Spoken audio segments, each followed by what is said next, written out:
इस कार्यक्रम के पुण्यार्चक हैं बाहुबली एंड मुत्तीन wholesales saris and cloth merchants, चदचन डिस्ट्रिक्ट, विजयपुर एवं समस्त बाहुबली एंड मुत्तीन परिवार।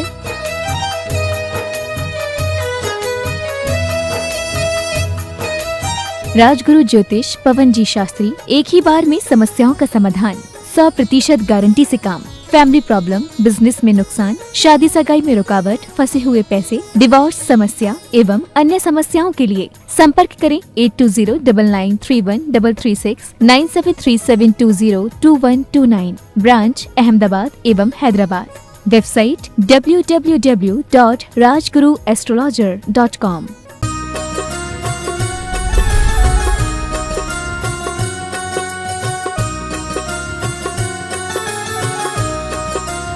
बोलिए देवादिदेव 1008 पार्श्वनाथ भगवान की जय जय जय। श्रवण संस्कृति के उन्नायक प्रातः स्मरणीय आचार्य भगवंत विद्यासागर जी महामुनि राज की जय जय जय जय। बोलिए गुणायतन प्रणेता, शंका समाधान करता, भावना योग प्रवर्तक, तरुणाई के प्रखर वक्ता, पूज्य मुनिवर श्री प्रमाण सागर जी महाराज की जय जय जय। मुनि संघ की जय जय जय।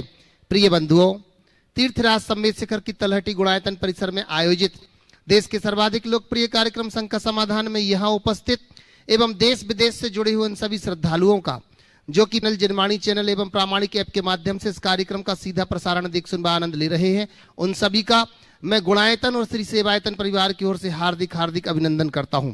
बंधुओं, यह कार्यक्रम प्रारंभ करें उसके पूर्व चलते हैं पूज्य गुरुदेव के चरणों में वंदन करने के लिए। आप सब हमारे साथ शामिल होंगे। भो स्वामी नमोस्तु नमोस्तु नमोस्तु। बंधुओं, जैसे कि आपको जानकारी है कि गुणायतन का कार्य यहाँ बड़ी तीव्र गति से चल रहा है और पूज्य गुरुदेव के आशीर्वाद से और कमेटी ने मिलकर के निश्चय भी कर लिया है कि आगामी 2024 की फरवरी जो होगी गुणायतन के पंच कल्याणक का आगाज होगा बंधुओं, जिसमें अपन सब लोग देखेंगे एक अद्वितीय पंच कल्याणक। पर यह सभी तभी संभव हो पाएगा जब अपन सब मिलकर के इसमें सहयोग करेंगे। तो बंधुओं, आज मैं बड़ी प्रसन्नता है हमें कि जिन्होंने आज अपने आप को संस्थापक सदस्य के रूप में, ट्रस्टी के रूप में जोड़ा है, ऐसे निर्वाण मित्र से ट्रस्टी के रूप में आए श्रीमान नरेंद्र कुमार जी, श्रीमती रविकांता जी, डॉक्टर नीरज जी, श्रीमती अंजलि जी, दरसिल जी जैन, मिष्टी जैन ग्वालियर जमशेदपुर से यहाँ पर उपस्थित है, जिन्होंने आज प्रथम शांति धारा भी की है। मैं निवेदन करता हूं उनसे जोरदार ताली बजाकर उनका अभिनंदन करें। वो मंच के ऊपर आए और उनका अभिनंदन करता है गुणायतन और सेवायतन परिवार। मैं बड़े सम्मान के साथ आवाज दे रहा हूं, डॉक्टर साहब आइएगा, पूरे परिवार के साथ एक बार मंच के ऊपर आएं और इनका अभिनंदन करते हैं। और अभिनंदन करने के लिए मैं आवाज देता हूं गुणायतन के सीईओ माननीय सुभाष जी पूनम जी से निवेदन करता हूं, कृपया आएं और इनका अभिनंदन करेंगे पूरे परिवार के साथ। डॉक्टर साहब आइएगा, जोरदार जोरदार करता ध्वनि से अभिनंदन करते हैं। बंधुओं, वहीं आज जिन्होंने निर्वाण दान के रूप में कुलदीप जी, कांतिलाल जी शाह, श्रीमती सुप्रिया जी, कुलदीप साहब पुणे से इन्होंने निर्वाण दान के रूप में इन्होंने 11,000 रुपए की राशि समर्पित की, जो पहले से ही ट्रस्टी है। बंधुओं, एक बार जोरदार ताली बजाकर उनका अभिनंदन करते हैं। जब तक डॉक्टर साहब यहां पर आ रहे हैं, निवेदन करता हूं आइएगा और अभिनंदन करने के लिए सुभाष जी यहां पर उपस्थित हैं। आइए ऊपर आइएगा।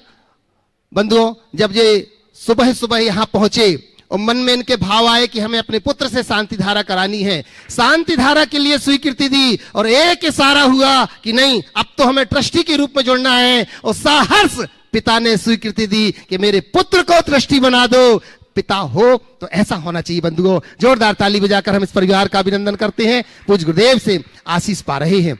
इसी के साथ बंधुओं, आपको मालूम है कि पंचायतन शैली का जिनालय जो यहाँ पर बन रहा है, उस जिनालय के निर्माण में अनेक लोगों ने, जब स्वर्ण का कार्य वहां पर होगा, स्वर्ण दान के लिए अनेक लोगों ने अपनी स्वीकृतियां दी हैं। तो मैं आवाज दे रहा हूं, मंच के निकट आए जब तक, श्रीमती कल्पना जी, रत्नेश जी कासार, श्रीमती गीता जी, अभिनंदन जी गरगट्टे वेलगांव कर्नाटक से हमारे बीच में हैं। इन्होंने अपनी सोने की चूड़ियां उतार के ही समर्पित कर दी कि बंधुओं, ये यहां लग जाएगा सोना तो हमेशा हमेशा चमकता रहेगा। मैं बड़े सम्मान के साथ उनसे निवेदन करता हूं, अगर यहां उपस्थित है तो मंच के ऊपर आए, जोरदार ताली बजा करके उनका अभिनंदन करते हैं। श्रीमती कल्पना जी, रत्नेश जी कासार अगर यहां उपस्थित है तो निवेदन कर रहा हूं मंच के ऊपर आ जाएं। और बंधुओं, वहीं आज एक ऐसा परिवार यहां पर उपस्थित है जिनका पुत्र अनेक वर्षों से गुणायतन के लिए अपना सब कुछ समर्पित करके आज यहां पर यहीं पर निवास कर रहे हैं। तो मैं हमारे गुणायतन के प्रशासक माननीय सिद्धार्थ जी शोभा जी यहाँ पर जो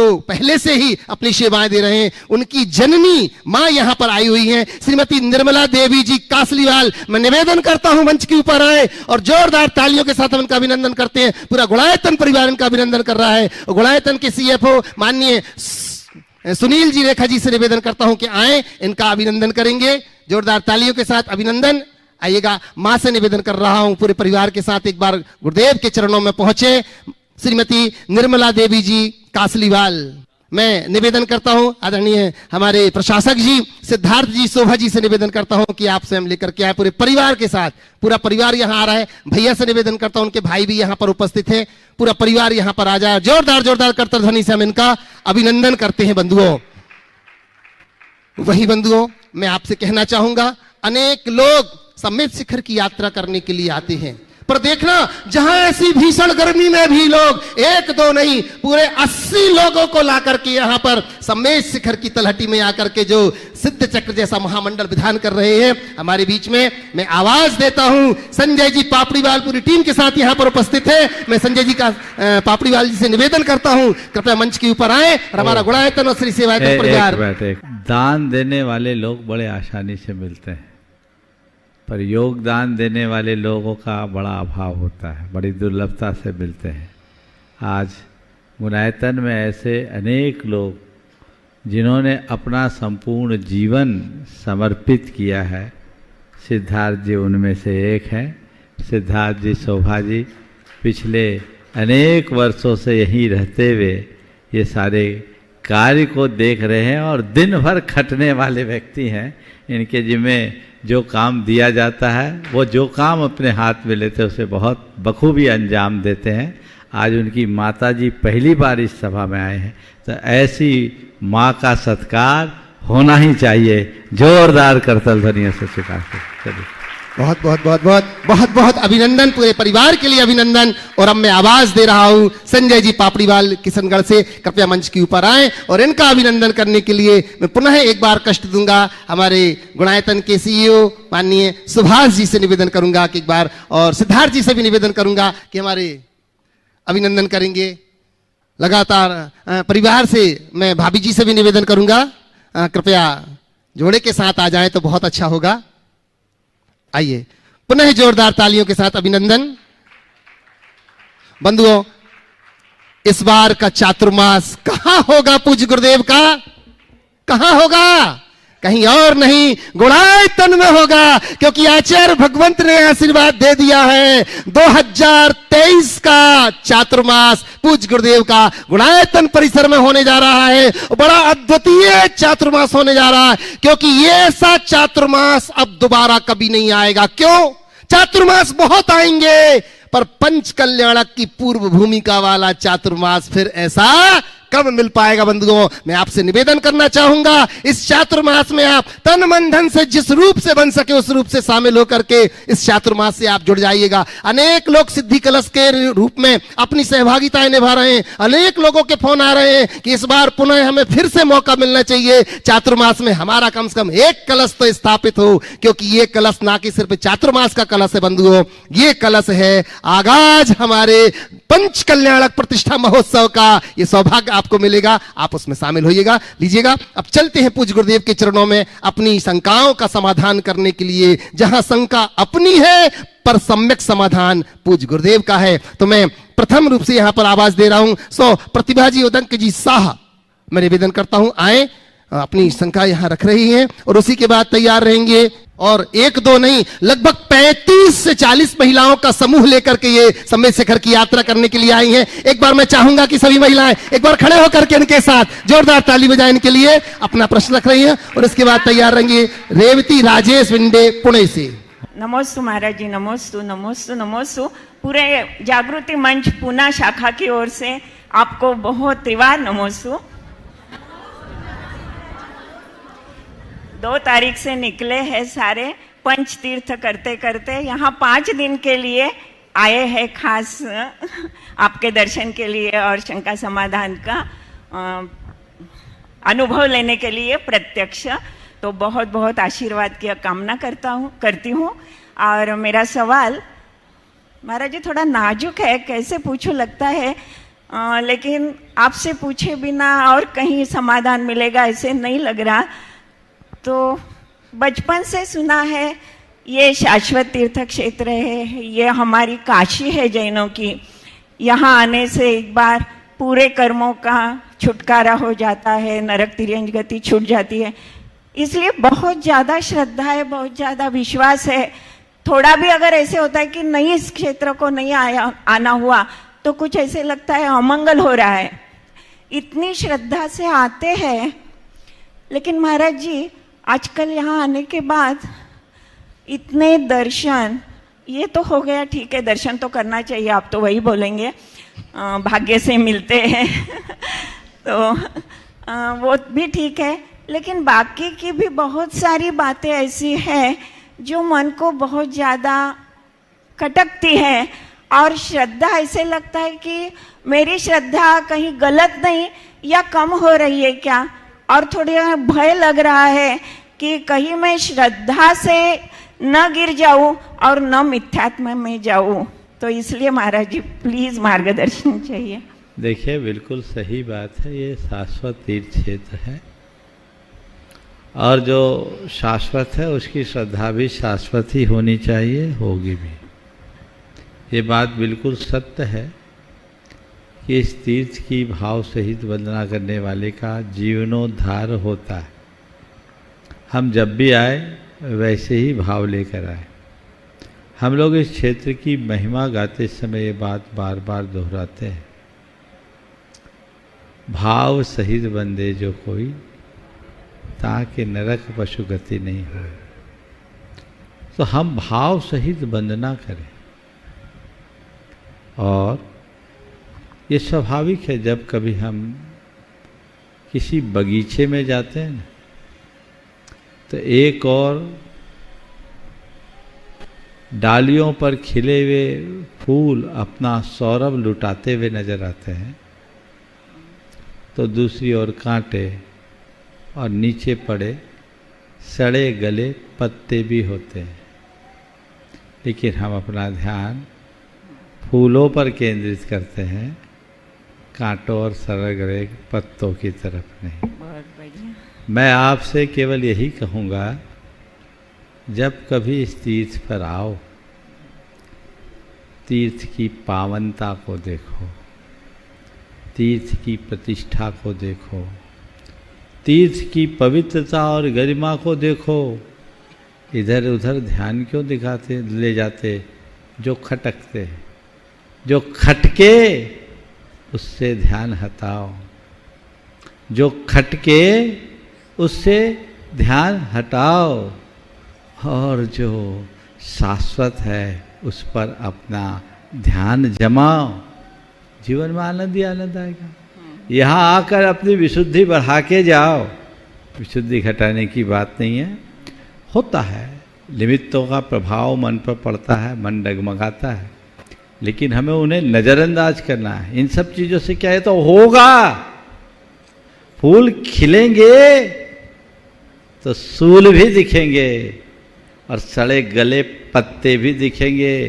पर बताऊं, ये सड़े गले पत्ते ही खाद बनकर फूल को प्राण देते हैं, इसलिए उन पत्तों का भी सत्कार करें। समझ गए? बहुत बहुत धन्यवाद महाराज जी। नमोस्तु। आप लोग में से हैं जिनके नाम हैं, विकल्प गए मन से। रेवती जी हैं, रिजुल जी हैं, अंजलि जी हैं, सुरेखा जी हैं, और वैजंती जी, स्वर्णा जी, हेमा जी, आनंदपुणे। मैं रेवती मिंडे पुणे से बा। नमोस्तु महाराज जी, नमोस्तु नमोस्तु। मेरा प्रश्न है, मैं अपने जीवन को ये काल में कैसे सार्थ बनाऊं? अपने जीवन को इस काल में कैसे सार्थक बनाऊं? देखो सीधी बात है, अपने जीवन को रत्नतर से जोड़ दो, मोक्ष मार्ग में आगे बढ़ जाओ। कदाचित मोक्ष मार्ग में आगे नहीं बढ़ पाते तो मोक्ष मार्गी के पीछे लग जाओ, जीवन सार्थक हो जाए। नमोस्तु महाराज जी, नमोस्तु। अगले क्रम में तो मेरा नाम साधना शाह है। एक सिंपल प्रश्न है आज की नई पीढ़ी के बारे में, आज की नई बच्चों के बारे में। हम उनको बहुत धर्म का सिखाना चाहते हैं, करना चाहते हैं, पर उनके ऊपर इतनी पढ़ाई लाद दी है कि वो बोलते हम अच्छे व्यवहार करेंगे, यही हमारा धर्म है। तो वो कैसे उनके ऊपर संसार करे? ये क्या गलत बोलते हैं? अच्छा कार्य करना धर्म है ना। तो पढ़ाई करने वाले बच्चों को एक बात सिखाओ कि अधर्म नहीं करना ही तुम्हारा धर्म है। हाँ, वो यही बोलते हैं। बिल्कुल सही बोलते हैं। उनको बोलो, पर हाँ कुछ रिचुअल्स के प्रति उसकी रुचि जगाओ। उनको बोलो कि अपने मन को रिचार्ज बनाए रखने के लिए हमें कुछ धार्मिक क्रियाएं भी करते रहना चाहिए। हम जाप करें, पाठ करें, ध्यान करें, चिंतन करें, भगवान से प्रार्थना करें। उन्हें तार्किक तरीके से समझाने का प्रयत्न करें, तो उससे जीवन में परिवर्तन आए। ओ मैं ज्योत्सना राजेश जैन पुणे से।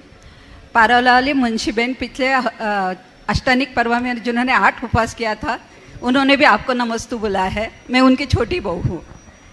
मेरा सवाल ये था, जो डैशिंग रहते लेकिन उनमें क्वालिटी बहुत कम होती है, तो भी वो आगे बढ़ जाते हैं, और किन किन लोगों में क्वालिटी तो बहुत होती है लेकिन डैशिंग नहीं होते, तो वो आगे नहीं आ पाते। तो क्या डैशिंग होना जरूरी है?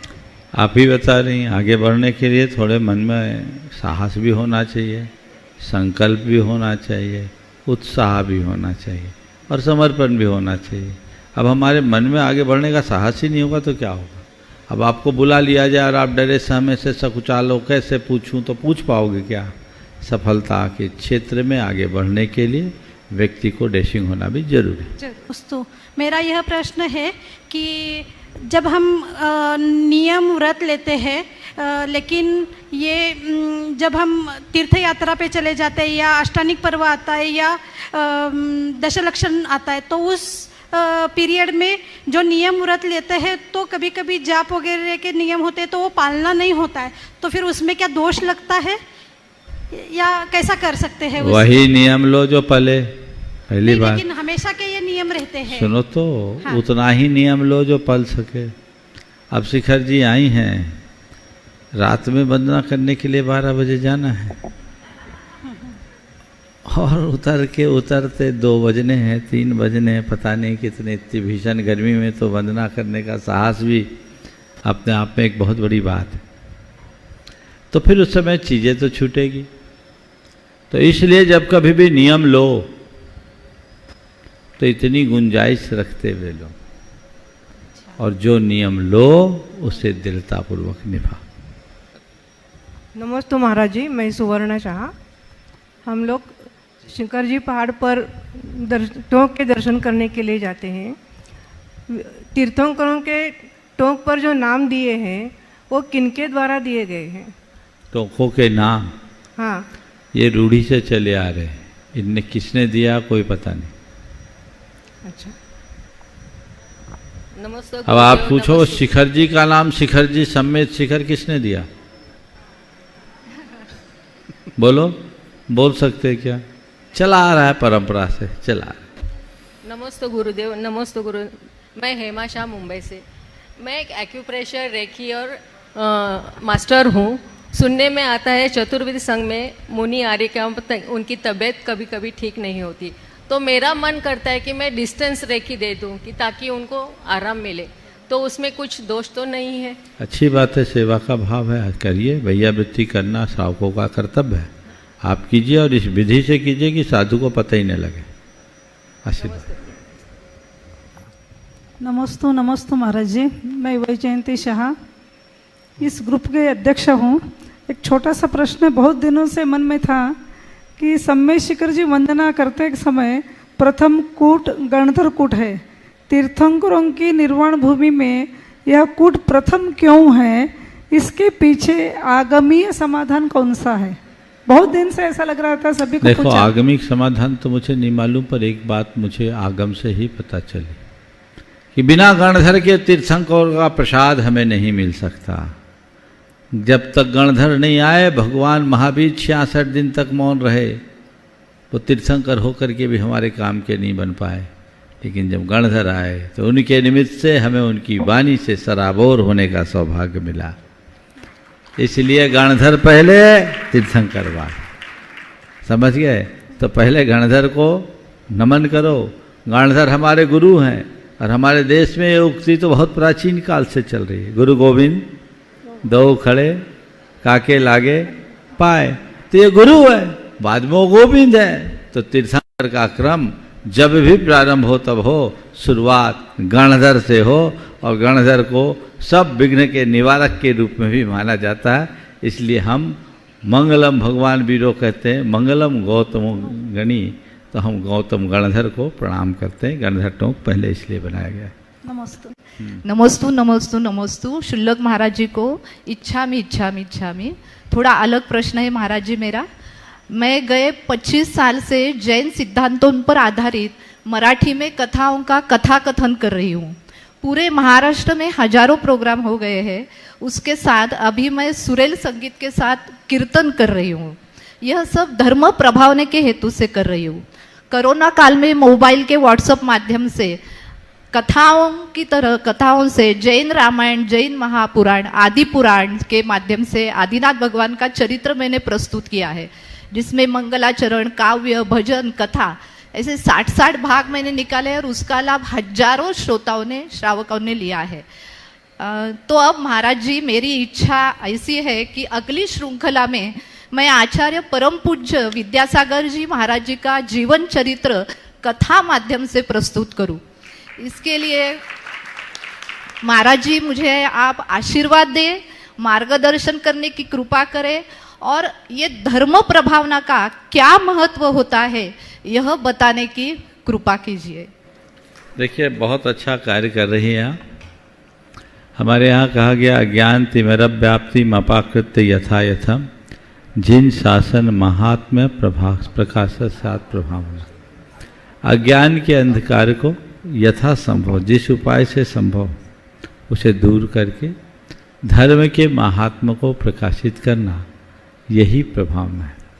आपने तीर्थंकरों के चरित्रों को, पौराणिक आख्यानों को विभिन्न माध्यमों से लोगों तक पहुंचाया, तो इससे लोगों को ज्ञान मिला, दिशा मिली, दृष्टि मिली, जीवन बदला होगा। तो ये तो प्रभावना है ही। आपने परम पूज्य गुरुदेव के चरित्र को कितने एपिसोड में बनाना चाहते हैं?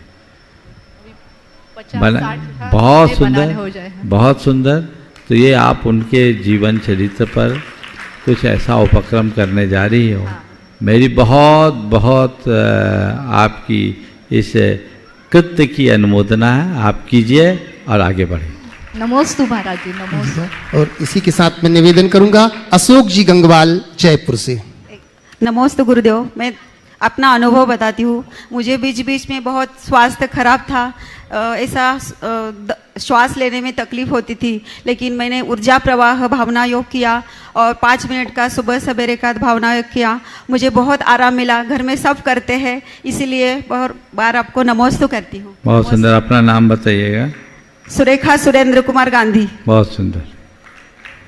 कीजिएगा।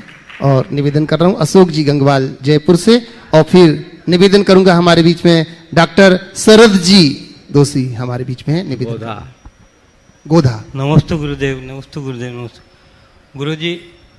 पूजा में सप्त ऋषि का अलग से क्या महत्व है? मनवादी सप्त ऋषि चारण रिद्धिधारी मुनियों की क्या विशेषता है? देखिए, मनु आदि 7 ऋषियों की कथा पुराणों में आती। शायद ये 7 भाई थे और इन्होंने बहुत कठोर तपस्या की थी। हम सबके लिए एक विशेष आदर्श स्थापित किया, तो उनके प्रति हमारा झुकाव ज़्यादा बढ़ गया। हम उनकी पूजा कर रहे। कोई ज़रूरी नहीं कि हम इनकी पूजा करें, देवशास्त्र गुरु की पूजा में सब आ जाता। लेकिन जब हमें पूजा करने का प्रसंग मिलता है, तो जिन्होंने अपने जीवन में विशेष त्याग तप संयम को आराधा, अगर हम उनकी पूजा करते हैं तो हमारे हृदय में भी वैसी प्रेरणा जागती है जो हमारे जीवन को सुंदर बना। नमस्ते। लीजिएगा। निवेदन कर रहा हूँ डॉक्टर शरद जी गोधा और इसी के बाद निवेदन करूंगा संजय जी पापड़ीवाल किशनगढ़ से। पूज्य गुरुदेव के श्री चरणों में नमस्ते नमस्ते नमस्ते। गुरुदेव, 2 प्रश्न हैं। एक तो कल का बाकी था और एक आज का। अच्छा। वो तो है।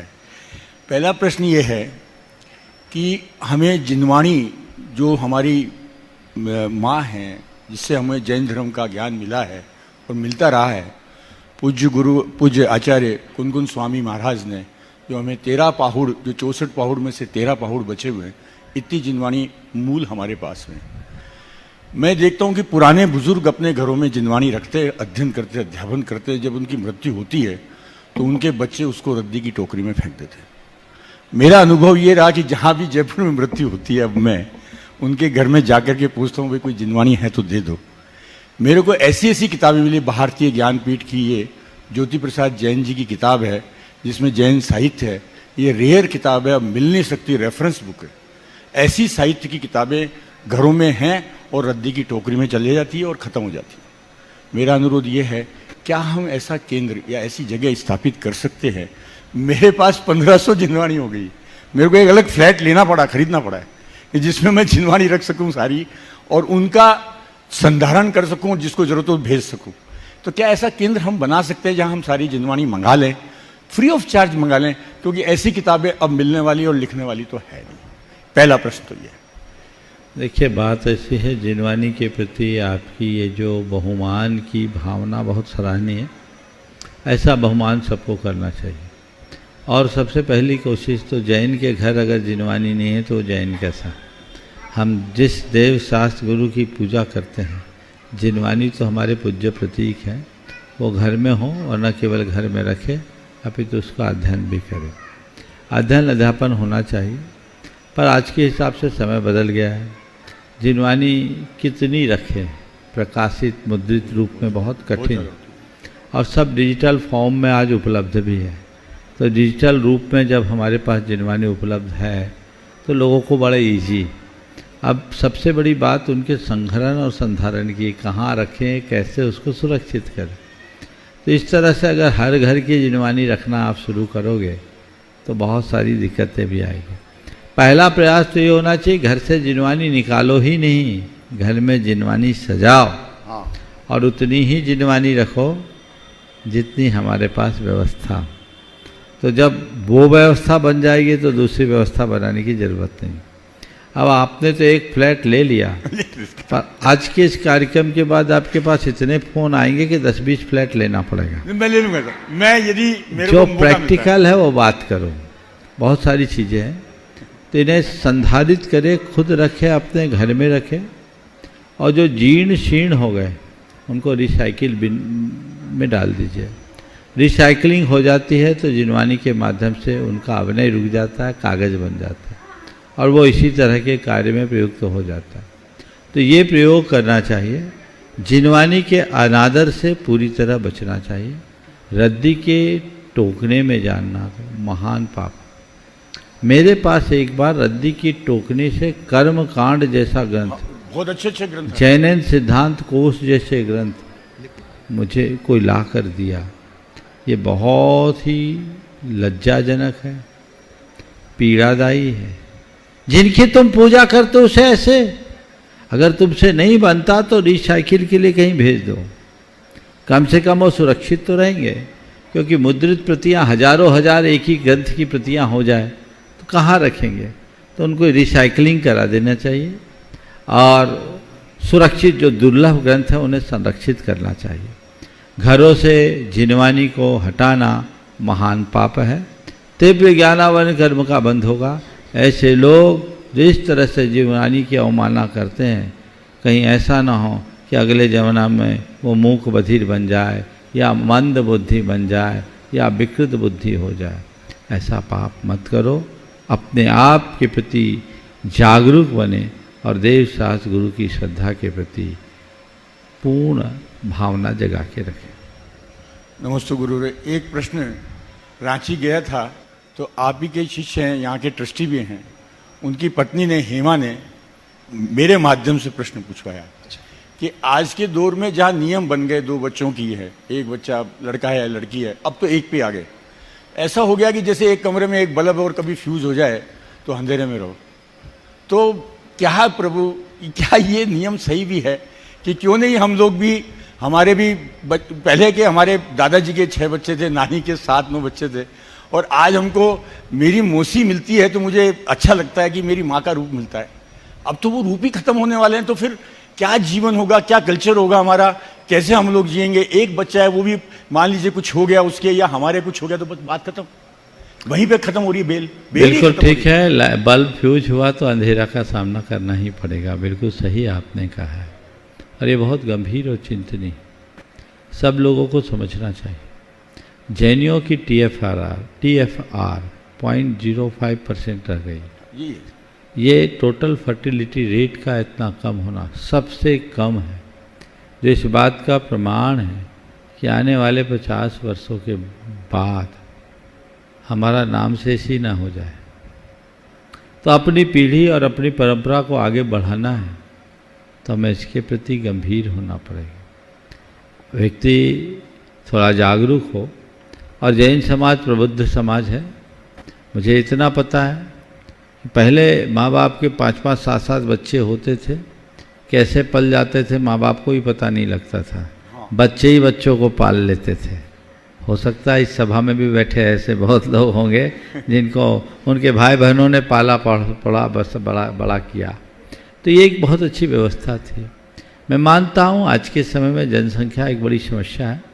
पढ़ाई लिखाई की महंगाई भी लोगों के लिए दिक्कत होती है, लेकिन हर बच्चा अपना उतना पुण्य लेकर आता है जो पल जाता है। आप क्या पालते हो? आप तो केवल पालने में निमित्त बनते हो। उस निमित्त भाव से अपने आप को बचा के रखना चाहिए और उसके लिए जितना बन सके अच्छा करना चाहिए। अगर यही स्थिति रही तो जैसा अभी मैंने थोड़ी देर पहले कहा, कहीं ऐसा ना हो जाए कि जैनी केवल इतिहास के पन्नों में से बढ़ जाए। हमें जैनत्व को आगे बढ़ाना है, जैन धर्म को सुरक्षित रखना है, तो संतति को तो आगे बढ़ाना ही पड़ेगा। दो ही रास्ते हैं जैन धर्म को आगे बढ़ाने के, एक तो संतति को बढ़ाना और दूसरा संस्कृति को फैलाना। संस्कृति को बढ़ाया जा सकता है लोगों के अंदर चेतना जगाकर, उन सबके हृदय में जैन धर्म की ज्योति जगाकर जो जन्मना जैन नहीं। और संतति को बढ़ाना आप लोगों का काम है। हम लोग संस्कृति के विकास में लगे हैं, आप संतति के विकास में लगे, तभी हम अपने धर्म और परंपरा को अच्छुन्न बनाने में समर्थ होंगे। संजय जी पापड़ीवाल किशनगढ़ से, और इसी के बाद मैं निवेदन करूंगा सुनील जी, रेखा जी, CFO गुणायतन। मुनिश्री के चरणों में सकल दिगंबर जैन समाज किशनगढ़ का बारंबार नमोस्तु। महाराज जी, मेरी जिज्ञासा यह है कि हम एक सिद्ध चक्र विधान किशनगढ़ में करते हैं, एक सिद्ध चक्र विधान हमने अतिशय क्षेत्र में किया है, और आज में एक सिद्ध चक्र विधान अभी हम शाश्वत तीर्थ सम्मेद शिखर जी में कर रहे हैं। इन तीनों के परिणामों में या पुण्य में क्या अंतर है, ये हमारी जिज्ञासा। मैं समझता हूँ अंतर तो खुद महसूस करने लगे होगा। मैं बताऊं अंतर? पुण्य का अंतर मैं नहीं बता सकता, परिणामों का अंतर बता देता हूँ। जब तुम किशनगढ़ में विधान करते होगे तो आधा दिन दुकान धंधे में भी लगते हो, लगते हो। अक्षय क्षेत्र में भी विधान किए होगे तो बहुत सारा समय और शक्ति व्यवस्थाओं और अन्य चीज़ों में लग गई होगी। जब शिखर जी आकर के विधान करोगे ना तो तारीख और दिन भी भूल जाओगे। कोई व्यापार नहीं, कोई झमेला नहीं, कोई झंझट नहीं। यहाँ केवल विधान है, हमें कुछ नहीं करना। तो द्रव्य क्षेत्र काल भाव का प्रभाव पड़ता है, और सिद्ध क्षेत्र में सिद्ध चक्र विधान सोने में सुगंध। तो ये तो कहने की बात नहीं। शाश्वत सिद्ध क्षेत्र में जब आप विधान करते हो तो उसके आनंद की कोई सीमा नहीं होती। हमारे हृदय में ऐसा ही आनंद बना रहना चाहिए और भावना भाना चाहिए प्रत्येक व्यक्ति को। हम अपने जीवन में कम से कम एक बार शाश्वत सिद्ध क्षेत्र में सिद्ध चक्र का विधान करें। सिद्ध चक्र विधान के संदर्भ में भी मैं लोगों से कहूँगा कि असली सिद्ध चक्र विधान तो संस्कृत का सिद्ध चक्र विधान है। उसमें जो भाव विशुद्धि और आनंद है वो अनिर्वचनीय है। ये तो आप उनसे बात कर सकते हो, पूछ सकते हो, जिन्होंने कभी ऐसे सिद्ध चक्र विधान में अपनी सहभागिता दी। तो वैसा जब भी मौका मिले लोगों को लाभ लेकर अपने जीवन में एक बार करने का भाव जरूर रखना चाहिए। महाराज ये आप भी आशीर्वाद दो कि आपके सानिध्य में इस शाश्वत तीर्थ क्षेत्र में हम फिर बिल्कुल सिद्ध चक्र विधान का बहुत बढ़िया आशीर्वाद। नमस्ते नमस्ते। लीजिएगा सुनील जी रेखा जी CFO गुणायतन, और इसी के बाद तैयार रहेगी परी जैन मधुबन से। नमोस्तु गुरुवर, नमोस्तु नमोस्तु। छुल्लों के चरणों में इच्छामि। महाराज श्री सीधे और सरल व्यक्तियों का स्वभाव सुनने जैसा होता है। सुनने के अपने आप में कोई वैल्यू नहीं है, पर जिसके साथ खड़े हो जाते हैं उसकी वैल्यू बहुत ज़्यादा बढ़ जाती है। तो आज के समय में हम ऐसे व्यक्तियों को कैसे पहचानें? सीधे और सरल व्यक्ति का स्वभाव शून्य जैसा होता। शून्य की अपनी कोई वैल्यू नहीं होती, पर जिसके साथ खड़े हो जाता है उसकी वैल्यू बढ़ जाती है। मैं आपकी बात से थोड़ी असहमति प्रकट करता हूँ। मैं इसे दूसरे संदर्भ में देखता हूँ कि सीधा और सच्चा व्यक्ति शून्य जैसा नहीं, क्योंकि शून्य का अपने आप में कोई अस्तित्व नहीं है। शून्य से बड़ा अंक होता है जो शून्य को अस्तित्व देता है, शून्य को मूल्य देता है। अंक के अभाव में शून्य का कोई मूल्य नहीं।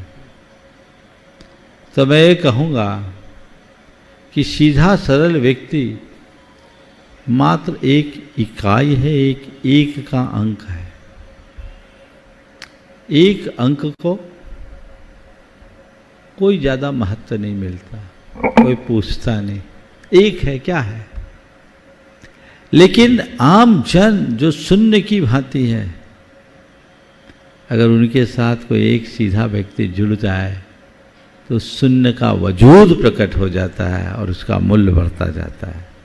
जब तक मनुष्य के हृदय में सरलता और सच्चाई नहीं, उसका मूल्य नहीं होगा। कुटिल और झूठे व्यक्ति भी जब तक अपने आप को सच्चे साबित नहीं करते, लोगों के विश्वास भाजन नहीं बन पाते। जब भेद खुलता है, लोग उनसे दूर हो जाते हैं। इसलिए हमारी कोशिश उस सरलता को विकसित करने की होनी चाहिए, जिससे हम अपना और हमारे संपर्क में आने वाले लोगों का मूल्यांकन कर सके, उनके महत्व को संरक्षित रख सके। नमोस्तु गुरु, नमोस्तु नमोस्तु। परी जैन मधुबन से प्रतिभा स्थली की छात्रा, और इसी के बाद तैयार रहेंगे अनिमेश जैन गोमिया। महाराज जी के चरणों में मेरा और मेरे परिवार की तरफ से त्रिवार नमोस्तु। छुल्लक महाराज जी को इच्छा में। महाराज जी मेरा प्रश्न ये है कि मैं महाराज जी और माता जी के सानिध्य से बहुत जुड़ती हूँ और उन्हें बहुत आहार भी देती हूँ, लेकिन जब उनका हम लोग पड़गाहन करते हैं तब उनको महाराज जी, गुरुवर ये सब ना बोल के स्वामी क्यों बोलते हैं? बहुत अच्छा सवाल, हंसने का नहीं। आप लोग भी स्वामी तो बोलते ही हैं, पर महाराज जी गुरुवर क्यों नहीं बोलते? ये सवाल आप लोगों के मन में नहीं आया, इस बच्ची के हृदय में आया। एक बार जोरदार करता ध्वनि से इसका सम्मान। देखो, महाराज जी भी बोल सकते हैं, हे महाराज, हे गुरुदेव, हे गुरुवर, बोल सकते हैं। लेकिन स्वामी बोलने के पीछे एक विशेष भाव। आप जब किसी साधु को आहार देते हो तो वो आहार साधु के ऊपर उपकार करने की भावना से नहीं, अपने जीवन का उद्धार करने की भावना से देते हैं कि यदि ये लाभ मुझे मिल गया तो मेरा जीवन धन्य हो जाएगा, मैं कृतार्थ हो जाऊंगा। ये भाव अपने मन में होता है। तो इस भाव से प्रेरित होकर हम उन्हें अपना सर्वस्व मानते हैं और स्वयं को एक दास की तरह बना देते हैं। तो हे स्वामी, आप हमारे स्वामी हो, आप हमारे मालिक हो, आप हमारे नाथ हो, आइए अत्र अत्र, यहाँ आइए, ठहरिए ठहरिए, मेरे घर आना स्वीकार कीजिए। समझ गए?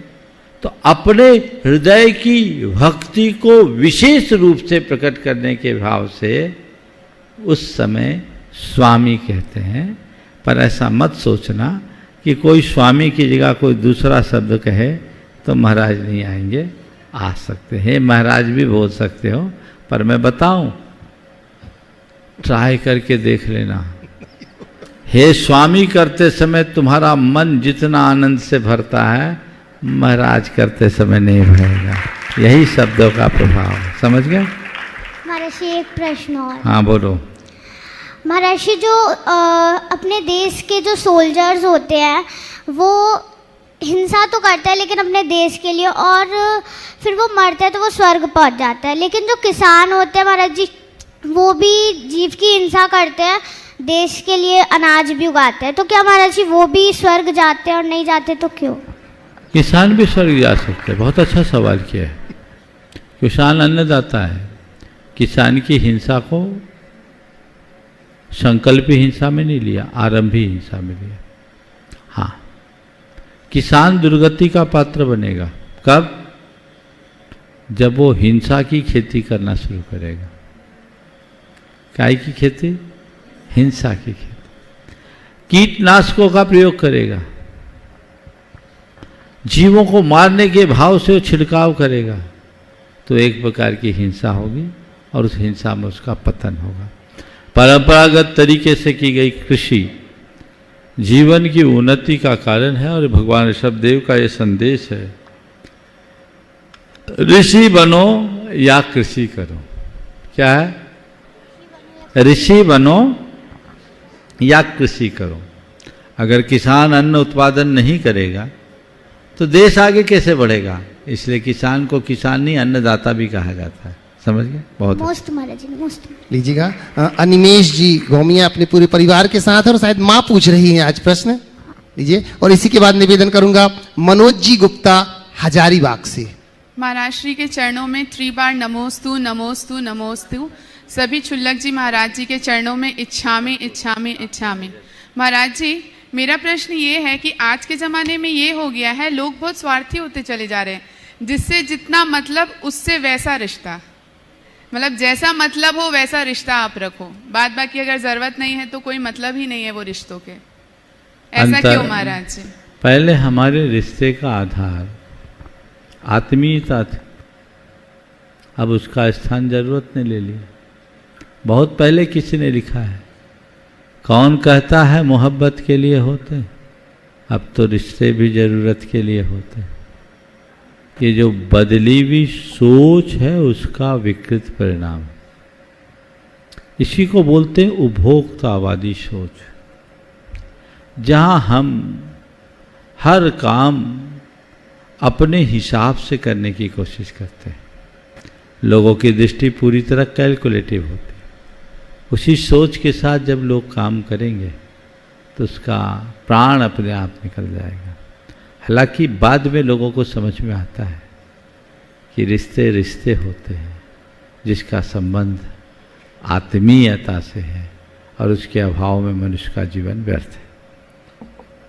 लीजिएगा मनोज जी गुप्ता। बंधुओं, सुना था कि माँ अपना निवाला बेटे को खिला देती है, पर आज देखने में आया बेटे ने अपना प्रश्न अपनी माँ को ट्रांसफर कर दिया। ताली बजा दो इस बेटे के लिए बंधुओं। चलिए मनोज जी गुप्ता हजारीबाग से, और मैं निवेदन कर रहा हूँ हमारे बीच में आज हमारे नए ट्रस्टी जो बने हैं डॉक्टर नीरज जी, मैं निवेदन करता हूं वो अपना प्रश्न लेकर के आ रहे हैं। और साथ ही साथ बंधुओं निवेदन करूंगा, इस बार जब पूज्य गुरुदेव ने आशीर्वाद दे ही दिया है मंगल चातुर्मास का, तो हम क्यों ना इसमें सहभागी बने और उन स्वर्णिम पलों के साक्षी बनेंगे।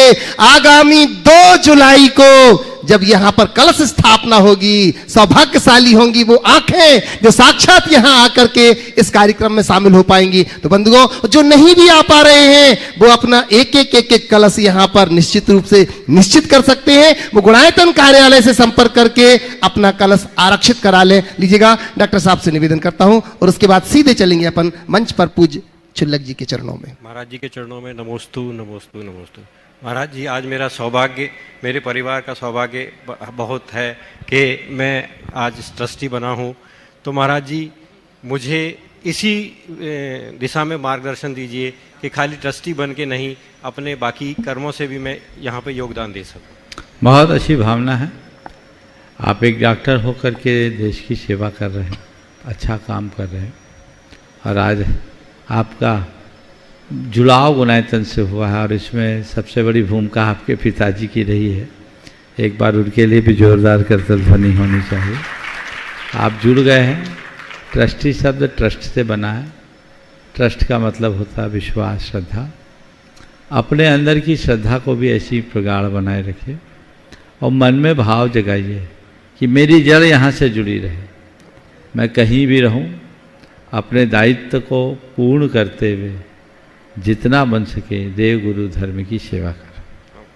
बंधुओं, चल रहे हैं हम उनके चरणों में जिन्होंने अनेक वर्ष वैयावृत्ति की, साधु संग की और आज पद पा लिया है चिद्रूप का। तो पूज्य छुल्लक श्री चिद्रूप सागर जी महाराज के चरणों की वंदना करते हुए निवेदन कर रहा हूं अपना। पूज्य मुनि श्री के चरणों में बारंबार नमोस्तु। महाराज जी, व्यक्ति के कर्तव्य होते हैं और अधिकार भी होते हैं, पर अधिकार के रक्षा के लिए तो उसने मानवाधिकार आयोग और अन्य कानून भी बनाए, लेकिन कर्तव्य की रक्षा के लिए नहीं। तो महाराज जी, व्यक्ति के जीवन में कर्तव्य अधिकार किसका अधिक महत्व देना चाहिए? बहुत पहले जब महाभारत सीरियल चलता था, वो सीरियल का समय और हम लोगों के आहार का समय लगभग एक सा था। एक जगह मेरा परगाहन हुआ, बाजू में एक पान की दुकान थी, उसमें महाभारत चल रहा था। जितनी देर मेरी परिक्रमा लगी उतनी देर में एक वाक्य मेरे कानों में गया। वो बहुत बड़ा बोध वाक्य। उसमें उन्होंने कहा, दूसरों के प्रति स्वयं के कर्तव्यों और उनके अधिकारों के बीच सुंदर समन्वय का नाम ही धर्म है। क्या व्याख्या? दूसरों के प्रति स्वयं के कर्तव्यों और उनके अधिकारों के बीच सुंदर समन्वय का नाम ही धर्म है। हम लोग उल्टा करते हैं। हमारा धर्म। बंधुओं, चल रहे हैं हम उनके चरणों में जिन्होंने अनेक वर्ष वैयावृत्ति की, साधु संग की और आज पद पा लिया है चिद्रूप का। तो पूज्य छुल्लक श्री चिद्रूप सागर जी महाराज के चरणों की वंदना करते हुए निवेदन कर रहा हूं अपना। पूज्य मुनि श्री के चरणों में बारंबार नमोस्तु। महाराज जी, व्यक्ति के कर्तव्य होते हैं और अधिकार भी होते हैं, पर अधिकार के रक्षा के लिए तो उसने मानवाधिकार आयोग और अन्य कानून भी बनाए, लेकिन कर्तव्य की रक्षा के लिए नहीं। तो महाराज जी, व्यक्ति के जीवन में कर्तव्य अधिकार किसका अधिक महत्व देना चाहिए? बहुत पहले जब महाभारत सीरियल चलता था, वो सीरियल का समय और हम लोगों के आहार का समय लगभग एक सा था। एक जगह मेरा परगाहन हुआ, बाजू में एक पान की दुकान थी, उसमें महाभारत चल रहा था। जितनी देर मेरी परिक्रमा लगी उतने देर में एक वाक्य मेरे कानों में गया। वो बहुत बड़ा बोध वाक्य है। उसमें उन्होंने कहा, दूसरों के प्रति स्वयं के कर्तव्यों और उनके अधिकारों के बीच सुंदर समन्वय का नाम ही धर्म है। क्या व्याख्या?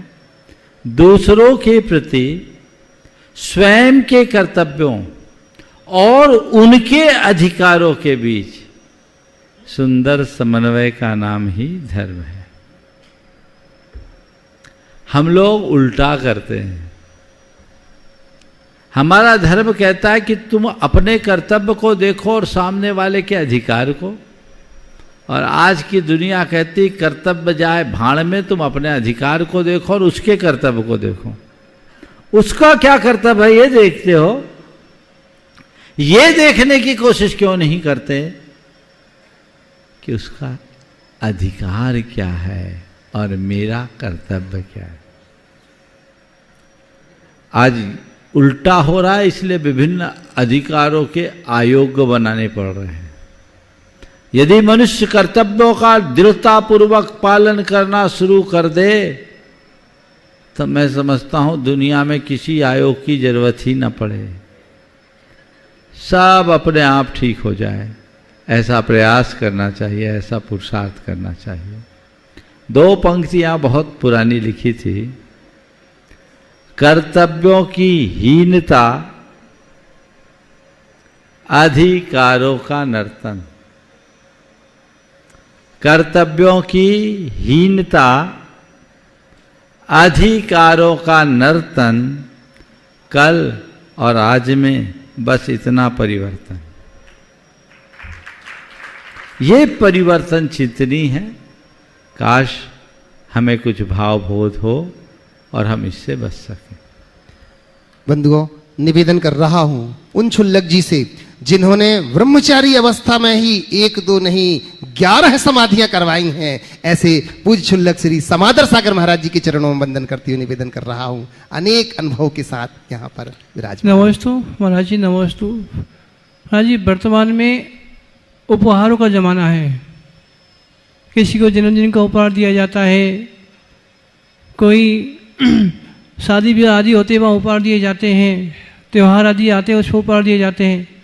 तो महाराज जी, हम अपने जीवन को अच्छा बनाने के लिए आत्मा को आत्मा अच्छी बन सके, ऐसा कौन सा उपहार दें? नमस्ते महाराज जी। बहुत अच्छा प्रश्न महाराज जी ने उपस्थित किया है कि हम विभिन्न प्रसंगों में लोगों को उपहार देते हैं और उपहार के पीछे एक ही भाव रहता है कि उससे सामने वालों के साथ हमारे संबंधों में मधुरता है। जिनके साथ हमारे अच्छे संबंध होते हैं उन्हें उपहार देते हैं और उपहारों के आदान प्रदान से संबंधों में मधुरता भी आती है। ये बात बिल्कुल निसंदिग्ध है। लेकिन आपने बहुत अच्छी बात की तरफ ध्यान आकर्षित किया कि हम अपनी आत्मा के लिए ऐसा कौन सा उपहार दें जिससे हमारी आत्मा की उन्नति हो सके। मैं तो एक बात कहूँगा कि हम और व्यक्तियों के संबंधों को और उसके महत्व को स्वीकार कर लेते हैं तो हम उनके लिए उपहार देते हैं। हमें पता है कौन किस तरह का व्यक्ति, उसे क्या उपहार देना है। इसी प्रकार जिस दिन अपने स्वरूप को जाने लोगे और ये पता लग जाएगा कि बाकी चीज़ों से भी ज़्यादा महत्वपूर्ण मेरे भीतर का आत्मतत्व है, बाकी जितने भी संबंध है इस दुनिया में आने के बाद है, मेरा और मेरी आत्मा का जो संबंध है वो इस जन्म के पहले भी था और मृत्यु के बाद भी रहेगा। वो अनादि अनिधन शाश्वत संबंध है जिसे मैंने बिगाड़ रखा है, मुझे बनाना होगा। जितने बोध जागेगा उसी दिन सब कुछ हो जाएगा। और अपनी आत्मा को खुश करना है तो संयम का उपहार दो, धर्म को स्वीकार करो जिससे जीवन का उद्धार। निवेदन कर रहा हूं पूज्य क्षुल्लक श्री आदर सागर महाराज जी के चरणों में वंदन करते हुए, जिन्होंने अपना जीवन अनेक अनुभवों से सहेजा है और बड़े से बड़े पद को छोड़ करके इस पद को पाया है जो कभी छूटने वाला नहीं। पूज्य क्षुल्लक श्री नमोस्तु भगवान। हम अब जीवन भर में यह तय नहीं कर पाते कि हमारी जरूरत कितनी है, कितना हमारे सुखी जीवन के लिए पर्याप्त है। महाराज जी, कैसे यह समझ अपने जीवन में विकसित करें ताकि इस दुर्लभ मनुष्य पर्याय को सार्थक कर सकें? बहुत अच्छा सवाल किया। पूरी जिंदगी बिता देने के बाद हम ये तय नहीं कर पाते कि हमारी ज़रूरतें क्या है और हमारे सुखी जीवन के लिए पर्याप्त कितना है। ये सब समस्या तब तक बनी रहेगी जब तक हम ज़रूरतों को भूलकर गैर जरूरी चीज़ों में अपना जीव उलझा के रखेंगे। मनुष्य अपने ज़रूरतों के लिए तो जीता ही नहीं, मनुष्य अपने ख्वाहिशों के लिए जीता है। हमारी ख्वाहिशें कभी पूरी हो ही नहीं सकती, ज़रूरतें पूरी हो सकती। और जो आज तक जरूरतों के लिए जिया ही नहीं, ख्वाहिशों के लिए जिया है, वो अपनी जरूरतों को पहचानेगा कैसे? ख्वाहिशों को कम करो और जरूरतों की समीक्षा करो। ख्वाहिशों को खत्म करके अगर हम जिएंगे, हमारी ज़रूरतें बहुत थोड़ी सी है और जो हमारे पास है वो भी हमें पर्याप्त से ज़्यादा दिखने लगेगी और केवल हम अपने मन की आकांक्षाओं को पूर्ण करने के पीछे उलझेंगे तो कभी पूरा नहीं होने वाला। The more they get the more they want वाली बात आएगी। जितना होना उतना रोना। अपने आप देख लीजिए, अपने अंतर मन में झांक कर देखिए, आप अपने जरूरतों के लिए कितना सोचते हो और अपनी मन की ख्वाहिशों के लिए क्या क्या करते हो। हिसाब लगाओगे तो जरूरतें नगण्य दिखेगी और ख्वाहिशें अनंत होगी। और अक्सर ऐसा होता है कि मनुष्य अपने मन की दुराकांक्षाओं के कारण जरूरतों को गौण कर देता है और गैर जरूरी चीज़ों के प्रति उलझ जाता है। इसलिए जो ख्वाहिशों के ख्वाब में जिएगा वो भाग दौड़ करता रहेगा, अपने ज़रूरतों की पूर्ति कभी नहीं कर सकेगा। अपने जीवन को सदाबहार खुश रखना है, प्रसन्न रखना है, तो अपनी ज़रूरतों की सीमा बांधे। समय आप सबका हो गया, यहीं पर विराम।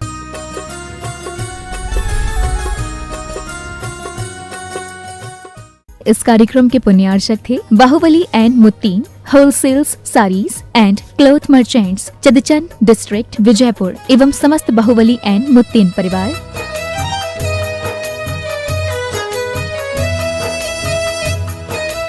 राजगुरु ज्योतिष पवन जी शास्त्री, एक ही बार में समस्याओं का समाधान, 100% गारंटी से काम। फैमिली प्रॉब्लम, बिजनेस में नुकसान, शादी सगाई में रुकावट, फंसे हुए पैसे, डिवोर्स समस्या एवं अन्य समस्याओं के लिए संपर्क करें 8209931336 9737202129। ब्रांच अहमदाबाद एवं हैदराबाद। Website www.rajguruastrologer.com।